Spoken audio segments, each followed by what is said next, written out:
चिंगदुम मचा मचा सिंगी मरक्ता लैबा लेहाउ चेलबा तंपाक की लमनी ट्रांस की रिजर्व मुआसे तुरेल न कोनबा चुजाक लौबुक अमदी पुकनिंग हुरबा संजाबुंगना पाक सन्न संदोखरे नोंपोक पांगना भारत महासागर तमना तामना उरी अंगुबा खंगपोक संगसिंग इमुंग मनुंग लैफम मथंग मथंग महौसा लाइरेम्बीना सेक्शन सेम सारबा पुकनिंग हुरबा लमदम मसिदा मरैबाक मजाती नुंसीबगी अकन्ब थमोई चेनबा तांगलबा मियोई पोक अमखक्की वखल चार लिंखी मरा ताके महाकदो नेल्सन मंडेला ने नेल्सन रोलीलाला मंडेला कुनु हाइन खंगनब खुंगंगी सहर वैन तौबा ओम तता मनाक्ता जुलाई 19 इंग 1919 पोखे अपोक्पगी मिंग हेनरी मंडेला कौए थेम्बू सगैगी निंगथौ कोनगी नकनबा इमुंग मनुंगी मिशक अमा ओइबना धारागी चनबी हौना लोनचत मतुंगिना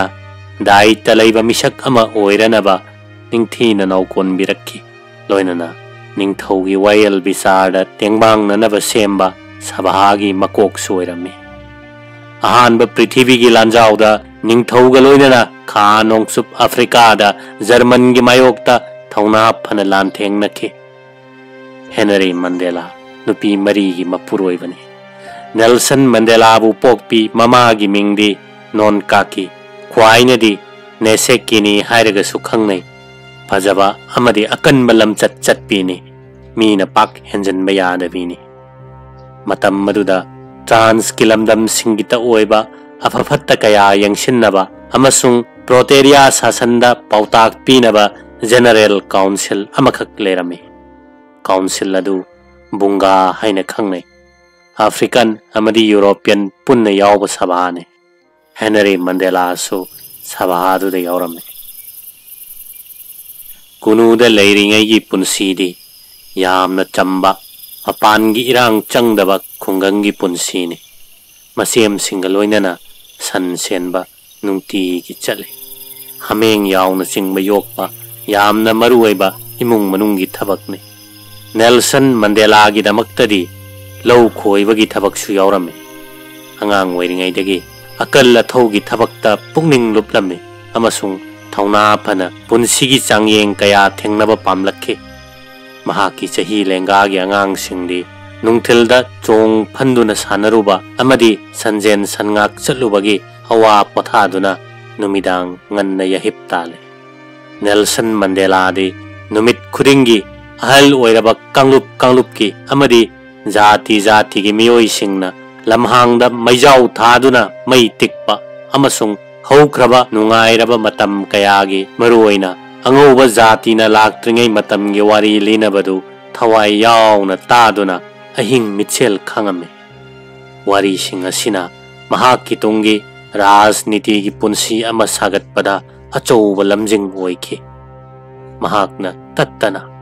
कावबा लैतना सोनजखिबा वारी अमदि मतम मरुदा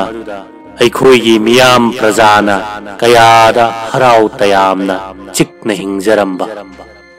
मतम मदुगी निंगथौ मतम मदुगी मंत्री सभा कयादा गणतंत्रिक ओइरमख्रबा पुंसीदा थाजबा थमदुना लेबाकी मफम अमदगी मफम अमदा निंगतमना चथोक चसिन तौबा ngamlami मतम मदुददी असिगुंबा देश असि इसागी इरैपाक ओइरम्मी लेहाउ चेलबा लम निंगथी जरबा ममल यामलबा जंगल तुरे अवाटपा कौबा लैतबी खनी कयाना लैरोन नुंगदा ओइरम्मी मतमदो इनाक खुनबी फजबदा मपा लैत्रबी मिखा पोंदबी पोकना फमलमदम अखोई इसाना इसागी लैंगाक सासलिंगमे कोंगमी लानमी अखोइना खुरजी पाइरमे ललोल इतिक्की हिरम कया मुक्सु अखोइना सिल लांगजरमे खुल खुलगी सेनापति खुलाक पसिंगना थौना फना मरेबाक कन्नबा सोकनखिबा लानफम सिंग मदुदा पुंसी पोंथा ओइखिबा लुसिंगबा सिंगी वारी अफ्रीका जाति खुदिंगमक्की साउथोकनफम ओइरबा काउंगम लरोइदबा थौदोक ngaktana thalade Nelson Mandela mission school तमलिंगै मतमदा अंगकप संसार अमा थेंगनखि इतिहास की लाइरिक खुदिंगदा अंगौब जातिबु थौना फब सिंगद सलहनबा अदुगा कुचु मुब जातिबुना सहिंग अहिंग चाबा सन हुरानबा मियोइनी हाइना सिंगथाबा अंगांग ओइजरबसु नेल्सन मंडेला गी थमोइना मधु खक खांग ngамखिदे थमोइ काइखि तमलिबा लाइरिक सिंग अदु ममुत ताना नैनगे खनखे असुम अरान गी बिसार संखोना सागतनब होनखे लाइरिक लाइसु तम्बदा पुकनिंग चंखे स्कूल काबदा मपाना सेलंबा खोंग्राव अचोनबा सेमदोकलगा सेले मदुगिदमक महाक ममानबसिंगी नोकनफम ओइरमे अदुबो महाकनदी मखोइबु खक थौसाखिदे स्कूलदगी कुमलकपगा युमदसु अरेमबदा मतम मंगहलमदे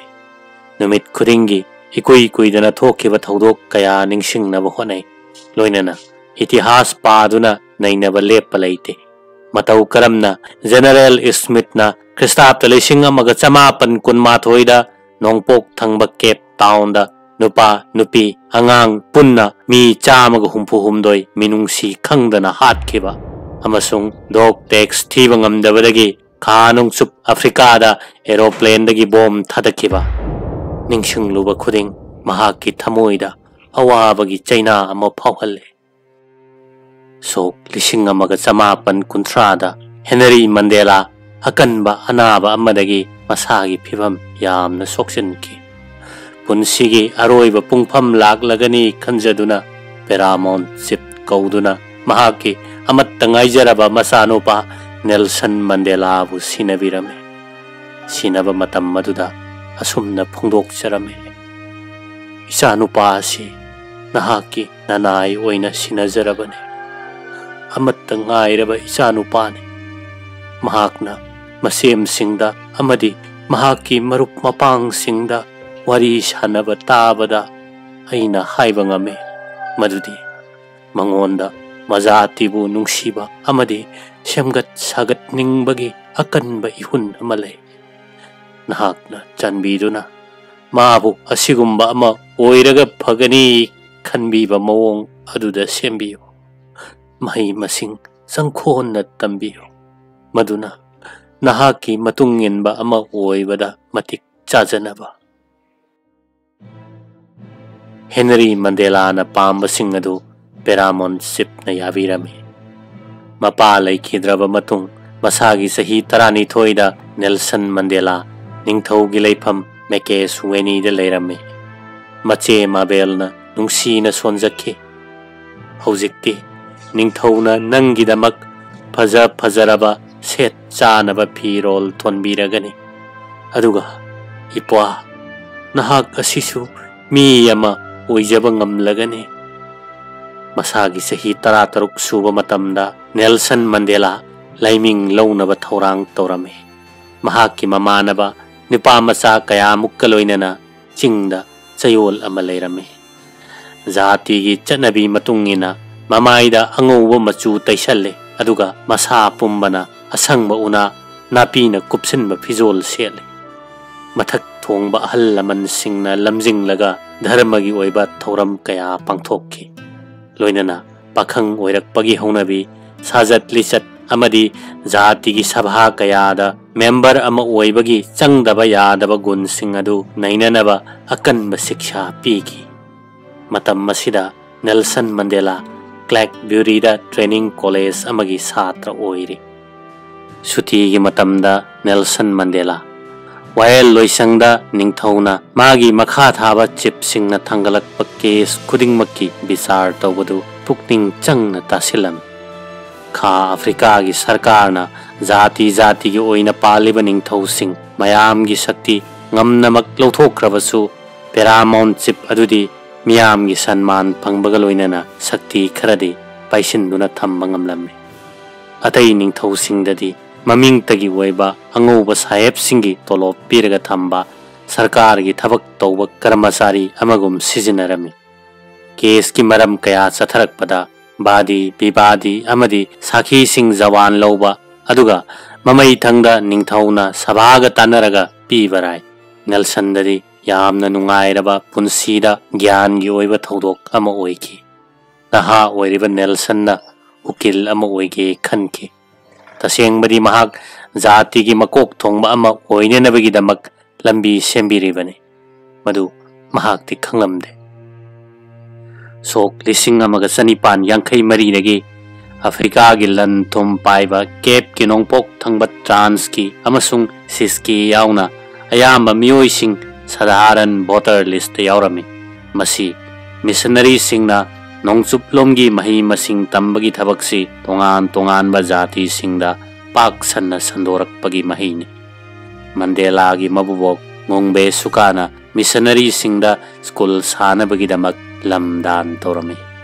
मही मसिंग तंबना नागरिक अधिकार फंगनबगी अचौब उपाय अमनी हाइना अफ्रीकान सिंगबु थाजहलमी अदुबु ब्रिटिशना पानबा किम्बरलीदा सोक लिसिंग अमगा चनिपान हुंफु तरेता हिरा मनी मुक्ता पुथोखिबा दुगी मतुंगदा सोक लिसिंग अमगा चनिपान मरिफु तरुक्ता त्रनाभालगी बोर रिपब्लिकता सनागी खनी कया पुथोकपदगी खा अफ्रीका की मफम कया मुख खुद सा हेबगी लांजंगदा थक्खा ओनबा हौख्रे यूरोप की मितोप अरेप पलैतन संगसिलखे लोइनना अहोंग लेबर मसिंग लांगमदना पामनरखे टैक्स थीबगी पोलुम पोबदा वाजरबा अमसुंग हान लैजरंबा लौ इंखोन युमदांग लबा लांदाबा सिंगना ngमना मुनबीख्रबा उपाय लैजद्रबा अफ्रीकान सिंग हिंगनबगीदमक तंगाई फदना खनी सिंगदा थबक सुबा ताखि मतम मसी लौमी सिनमी सिंगी तओइबा अमूबा जाति के कांगलुप अमा सागतनबगी तांजा अमदी ओइखि हान अफ्रीकान सिंगी रिजर्व एरिया ओइना थमलंबा ट्रांस की अमसुंग सिस की हौजिक्ति मपानदगी लाकपा मितोप कुली सिंगी लैफम ओइख्रे बोर सिंग असिसु ब्रिटिशना शासन तौबा केपतगी लिसिंग अमगा चमापन कुंथ्राद चेलकपने मखोय उट्स हुकनोट अमसुंग जर्मनीदगी हौरकपा खा अफ्रीकान सिंगने सोक लिसिंग अमगा चमापन कुंथ्रागी मयाय वाइदा नेल्सन मंडेला महाकी मेट्रिकुलेशन परीक्षा पीनबा हिल टाउन दा सेम सारमे मतम मधु राजनीति की अकन बैठेलना खा अफ्रीका दा छात्र सिंगी पुकनिंग यामना लंगतक नखिबा मतमने लाइरिक तंबा अमदी परीक्षा की वखल कया चंगलमदे खा अफ्रीका पुंबा राजनीति की अनौबो वखल असिना अकन साफू अमा पिरमे मरुओइना केप अफ्रीकान सिंगदा नेल्सन मंडेला जाति अनीदुगी मरक्ता थोकिबा थौदोक अदुगी इतिहास कुपना नैनखि अमसुंग सिविल वारना कयादा तमथीख्रबा यक्न सरौ सिंग संदुना थमलंबगे हाइबदु खंगमंगमखि अंगौबा जाति सिंग अदुगी मरक्ता खना चैनबा यंगथीनबा लैरबसु अमूबा जातिना सिंगनरकपददि मखोय मसेल अमत ओइना हेक्तमक पुनसिनखि मसिगी खुदमदि सोक लिसिंग अमो समापन तरादा ब्रिटिशना अफ्रीकान लीडर सिंग धर्म की मकोक सिंग अमसुंग रेबेल सिंग पाक सन्ना अंगौबा साहेब सिंग मायोक्ता यानिंगदबा कया उठखिबदु हिराय लाइना नमथखिबा दुने लोइनना खा अफ्रीका की कुचु मोबा जाति सिंग मरक्ता मसिंग यामदबा अंगौबा जातिना शासन तौखिबदु पनबा याय सोक लिसिंग अमगा समापन कुंथ्रा तरुक्ता अफ्रीकान की अपुनबा ओपोजिशन कांगबु राजनीति धर्म समाज अमसुंग अतई अतोपा कांगबु की मियोइसिंग यावबा ऑल अफ्रीकन कन्वेंशन की मखादा इहो अमा मानव नागरिक अधिकार फंगनबगीदमक हौखि केप टाउन की अंगौबा सिंगी पार्लियामेंट ना कुचु मुबा वोटर सिंग साधारण लिस्ट की लौथोकनबा भोट 164 तरामाथोय की मायोक्ता पीदुना पास तौखि केप शहर लैबा अफ्रीकान सिंग असी खक्तनी खा अफ्रीका पुंबगी मनुंगदा भोट थादबा याबगी खुदोंग चाबा फंगहलेबा अदुबो हौजिक्ति मखोय भोट पीबा याबगी अधिकार लौथोखरे ख्वाइदगी हेना तमथीबा अंगौबा जाति की मियोत मिनैदी केप शहर लैबा कुचु मुबा प्रजा खुदिमक ट्रांसभाल नताल अमदी फ्री ऑरेंज स्टेट तौबगुमना पास याउदना लैबा यादबगी आइन चनहनबदुनी सोक लिसिंग अमगा चमापन तरादगी हौदुना असिगुम्बा जात कुचु खाइबगी आइन असी 53 सुख्रबने असिगुम्बा तुकत चरबा आइन असिना खा अफ्रीका लैबा मियाम की चथोक चसिन तौबदा अथिंगबा कया पीखि आइन की मतुंगिना अफ्रीका मचा अमतना पास याउदना मसागी पोक्नफम लमदम ओइरबसु निंग तमना चथोक चसिन तौबा याहलमदे पास पाइद्रबदि थबक सुबगी खुदोंग चाबा फंगहलमदे कनागुमना पास उत्पंगमद्रबदि फाइन तौई अमसुंग कैसुम संगदा थमजले असिगुम्बा मियोटपा आयनगी मायोक्ता खजिक्तंग यानिंगदबा पेंदबा उट्लुबा अफ्रीकान सिंगबो फारगा पुलिसना तमथीबा मवोंगदा ओट नैबिरमे तसेंगना हायरबदा जंगलदा लैबा सांगादा चटकदबा साजत लिचत सिंग अफ्रीकान सिंगी मथक्ता चलमे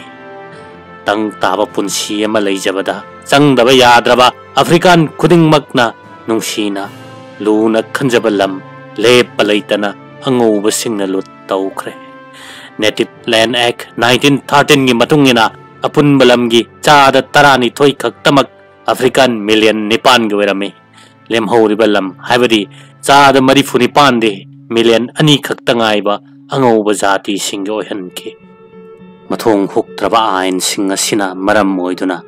अफ्रीकान खुदिंगमक्की थमोइदा पेंदबगी मैरी चाउना चाखलके लेबाक सिनबा थुंगना सासन पाइरिबा अंगौबा सिंगी मायोक्ता आंदोलन चंगसिनबा हौके इहो असिदा स्कूल कॉलेज ता तमलिबा छात्र छात्री सिंगी मपुकनिंगदा मजाति मरमदम्बु नुंसीबगी वाखल कनखदहनके मतम मसी Nelson Mandela fort Hare college ता बीए तमली कॉलेज असी नोंगपोक थंगबा केफ शहरदा सोक 1953 लिंखटकेबने थौना लिंगजेल अमदी मबुरही फबा खा अफ्रीकान सिंगदा नतना सेंट्रल अफ्रीका की लुचिंगबा कयागी लाइरिक तमफम ओइके फोर्ट हरे कॉलेज ता तमलिंगै मतमदा